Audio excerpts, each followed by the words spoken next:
Il y a 2 catégories de chrétiens, ceux qui sont charnels et ceux qui sont spirituels. Et il y a dans chaque croyant 2 natures, la nature pécheresse qui lui vient d'Adam et la nature spirituelle qui lui vient de Christ. La première épître de Jean nous dévoile cette vérité. Si nous disons que nous n'avons pas de péché, nous nous séduisons nous-mêmes et la vérité n'est point en nous. 1 Jean 8. Le chrétien même avancé dans la foi qui dit qu'il n'a point de péché en lui, qu'il est entièrement délivré de sa vieille nature, se trompe lui-même. Il ne trompe pas sa famille ni ses amis, et encore moins Dieu, mais il se trompe lui-même.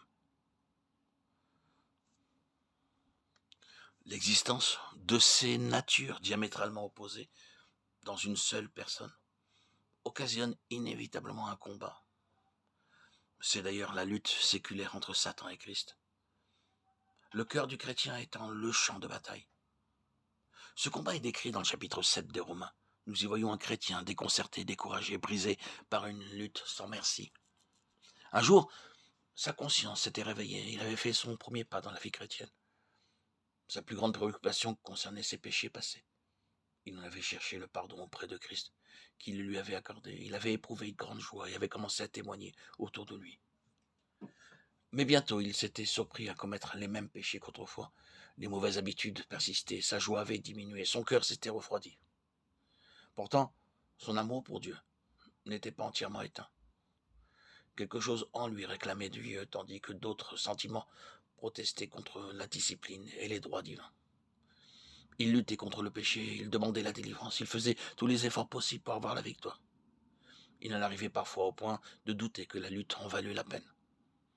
Un jour, désespéré, il s'était écrié « Homme misérable que je suis, qui me délivrera du corps de cette mort ?» Ce qui paraissait être sa défaite fut en réalité son heure de délivrance. Il fallait qu'il arrivât à la faillite décrite en Romains 7 avant d'entrer dans l'expérience exprimée par Romains 8. Votre vie est-elle celle que décrit Romains 7 ? Voulez-vous en connaître une meilleure ? Dieu ne nous a pas laissé ignorants de la part que nous avions à jouer pour détrôner le moi, conquérir cette vieille nature. Nous devons condamner la chair, la crucifier comme Dieu la condamne, parce qu'elle est entièrement corrompue.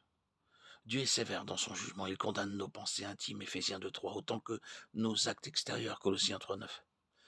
Le premier pas à faire pour parvenir à un plan supérieur est de suivre l'exemple de Paul, qui condamnait la chair et ne mettait point sa confiance en elle, Philippiens 3.4.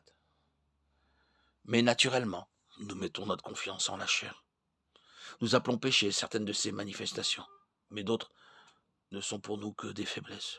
Et il y a une bonne partie de nous-mêmes que nous estimons hautement et en laquelle nous mettons une pleine confiance. Nous considérons ce mélange de bon et de mauvais en nous et nous trouvons que l'ensemble est acceptable. Mais mettons cette nature charnelle à l'épreuve. Prenons ce qu'il y a de meilleur en elle, l'amour. Puis comparons cet amour en ses plus belles manifestations à l'amour tel que Dieu nous le décrit dans 1 Corinthiens 13. Aimez-vous toujours avec patience. N'y a-t-il jamais en vous un mouvement de mauvaise humeur ou d'irritation ? Votre amour est-il toujours plein de bonté, sans la moindre arrière-pensée, sans dureté ? Est-il toujours pleinement désintéressé, sans égoïsme et sans jalousie ? Ne soupçonne-t-il pas jamais le mal ? Est-il toujours parfaitement charitable et sincère ? Non. Notre amour n'est pas semblable à celui que Dieu exige.